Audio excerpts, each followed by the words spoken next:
Assalamualaikum anak-anak, bersama Ustazah Atika dalam subjek Akidah dengan tajuk Beriman kepada Rasul. Minggu ini kita akan belajar tentang Rasul Ulul Azmi. Apa itu Rasul Ulul Azmi? Okay, jom kita belajar. Rasul merupakan contoh yang paling baik. Allah mengutuskan Rasul di kalangan manusia itu sendiri adalah sebagai untuk dijadikan manusia contoh dan ikutan kepada manusia yang lain. Daripada 25 Rasul, terdapat 5 orang Rasul yang digelar Ulul Azmi.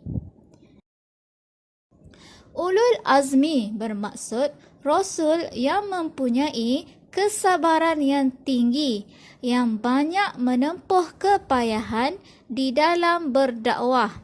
Setiap Rasul itu mempunyai bermacam-macam cabaran di dalam berdakwah untuk menyebarkan agama Islam.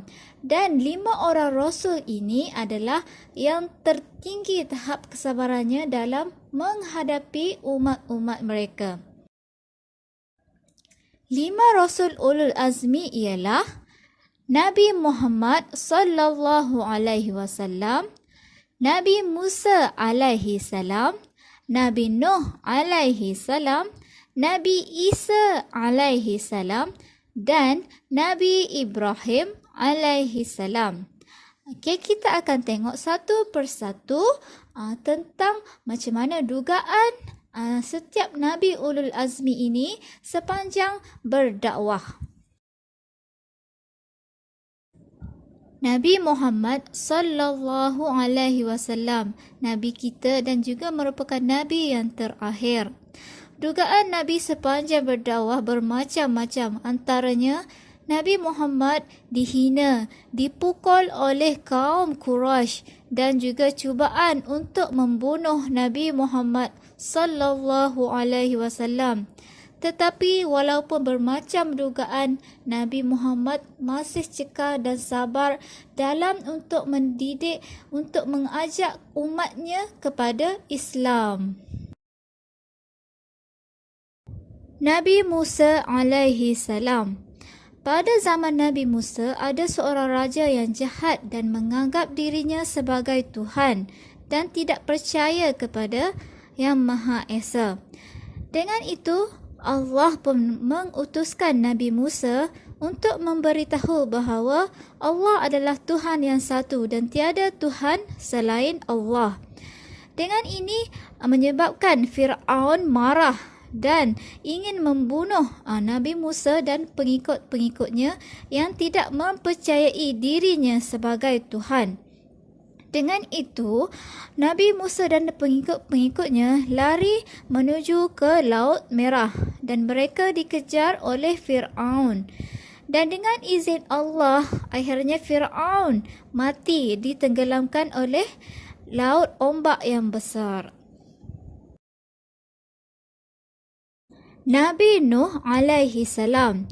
Nabi Nuh ditentang oleh kaum keluarganya sendiri, termasuk isterinya.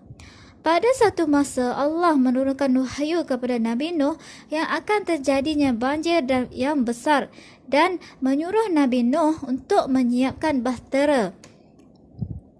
Nabi Nuh memberitahu kepada kaumnya tentang wahyu Allah itu, tetapi hanya segelintir sahaja yang mempercayai kata-kata Nabi Nuh.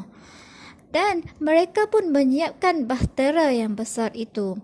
Akhirnya berlakulah banjir bah yang besar dan hanya pengikut-pengikut Nabi Nuh sahaja yang terselamat, termasuk haiwan-haiwan ternakan. Nabi Isa alaihi salam. Nabi Isa mempunyai bermacam-macam mukjizat dengan izin Allah. Nabi Isa merupakan anak kepada Maryam. Nabi Isa dapat bercakap semasa masih bayi dan dengan izin Allah Nabi Isa dapat menghidupkan burung yang dibuat daripada tanah liat dengan izin Allah. Dugaan Nabi Isa adalah kaumnya merancang untuk membunuhnya. Nabi Ibrahim alaihi salam. Nabi Ibrahim mengajak kaumnya untuk memilih jalan yang benar, iaitu jalan untuk mempercayai Allah yang satu. Tetapi akhirnya Nabi Ibrahim alaihi salam diseksa dan dibakar hidup-hidup oleh kaumnya sendiri. Tetapi dengan izin Allah, Nabi Ibrahim diselamatkan. Okey, itulah semua tentang dugaan-dugaan yang dilalui oleh 5 Nabi Ulul Azmi. Itu saja untuk hari ini. Assalamualaikum.